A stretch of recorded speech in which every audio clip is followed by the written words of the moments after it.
বাংলাদেশ নিয়ে যখন প্রচণ্ড চাপে নরেন্দ্র মোদীর বিজেপি সরকার, ঠিক তখনই দিল্লির আধিপত্যবাদী শাসকদের বিরুদ্ধে যুদ্ধ ঘোষণা করলেন পশ্চিমবঙ্গের মুখ্যমন্ত্রী মমতা বন্দ্যোপাধ্যায়। বিজেপি সরকারের ভিত নাড়িয়ে দিতে সরাসরি দিল্লি দখলের ডাক দিয়েছেন মমতা। এমনিতেই দিল্লিকে চরম অস্বস্তিতে রেখেছে ঢাকা। এমন পরিস্থিতিতে বিজেপিকে চ্যালেঞ্জ ছুড়ে সরাসরি দিল্লির মসনদকে নিশানা করলেন এই তৃণমূল নেত্রী। তার মতে 2026 সালে বিজেপি ও সাম্প্রদায়িক শক্তির বিসর্জন হবে। বাংলাদেশ লাগোয়া রাজ্য পশ্চিমবঙ্গ থেকে মমতার এই মারমুখী অবস্থান নরেন্দ্র মোদীকে স্বস্তি দেবে না মোটেও। বিজেপির সাম্প্রদায়িক রাজনীতি নিয়ে সবসময় সরব মমতা বন্দ্যোপাধ্যায়। সোমবার কলকাতায় তৃণমূল কংগ্রেসের এক দলীয় কর্মসূচিতে অংশ নিয়ে মোদী সরকারের ওপর চড়াও হন মমতা। এ সময় তিনি দলীয় নেতাকর্মী ও সমর্থকদের উদ্দেশ্যে বিজেপিকে শূন্য করার আহ্বান জানান। তৃণমূল কংগ্রেস সভানেত্রী জানিয়ে দেন, তার দেশ থেকে বিজেপি বিদায় না নেওয়া পর্যন্ত তিনি শান্ত হবেন না, বিজেপিকে বিসর্জন দিতে হবে। বাংলায় ভোটারদের লড়াইয়ের ডাক দিয়ে তিনি বলেন, বাংলা জিতলে দিল্লি কেড়ে নেওয়া হবে।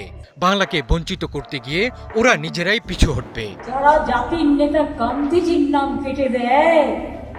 Which is the world-class cable brand? Walton Cables, নিরাপদ আগামী সংযোগ। তারা দেশকে কতটা ভালোবাসে সন্দেহ আছে। আগামী বছর পশ্চিমবঙ্গের বিধানসভা নির্বাচন। এই নির্বাচনে বর্তমান মুখ্যমন্ত্রী মমতার বিরুদ্ধে লড়বেন বিজেপি নেতা শুভেন্দু অধিকারী। ময়মনসিংহে দীপুচন্দ্র দাস হত্যার প্রতিবাদে কলকাতায় শুরু হয়েছে বাংলাদেশ বিরোধী বিক্ষোভ। এই বিক্ষোভে নেতৃত্ব দিয়ে ভোট টানার চেষ্টা করছেন হিন্দুত্ববাদী শুভেন্দু। বিজেপির ভোটারদের অভয় দিয়ে মমতা বলেন, আপনাদের সহায়তা করার জন্য তৃণমূল কংগ্রেস আছে। বিজেপির দালালদের বিরুদ্ধেও কঠোর অবস্থানের ঘোষণা দেন মমতা।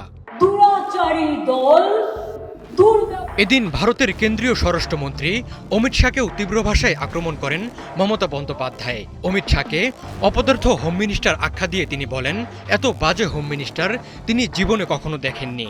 তার মতে অমিত শাহ একজন স্বৈরাচারী ও দুরাচারী, তিনি সবকিছু নিয়ন্ত্রণ করছেন। মমতার সন্দেহ, প্রধানমন্ত্রী মোদীকেও অমিত শাহ নিয়ন্ত্রণ করেন, আর দেশটাকেও তিনি নিয়ন্ত্রণ করছেন। দাঙ্গাকারীরা দেশ চালালে সে দেশের কি হতে পারে বলে প্রশ্ন তোলেন মমতা। বিজেপি অফিস থেকে যা বলে দিচ্ছে, ওই হোম মিনিস্টার অপদার্থ হোম মিনিস্টার, এইরকম বাজে হোম মিনিস্টার আমি জীবনে দেখিনি। বিজেপির পাশাপাশি দেশটির নির্বাচন কমিশনকেও কড়া হুঁশিয়ারি দিয়েছেন মমতা। তার মতে রাজ্যে ভোটার তালিকার বিশেষ সংক্ষিপ্ত সংশোধন SIR এর মাধ্যমে বাংলা দখলের ষড়যন্ত্র চলছে। তবে বাংলা দখল করতে এলে দিল্লি দখল করা হবে বলে সতর্ক করেন মমতা। সংখ্যালঘু, আদিবাসী, তফসিলি, রাজবংশী, মতুয়া সহ সবাইকে সংঘবদ্ধ হয়ে লড়াইয়ের জন্য প্রস্তুত হতে বলেন এই তৃণমূল নেত্রী।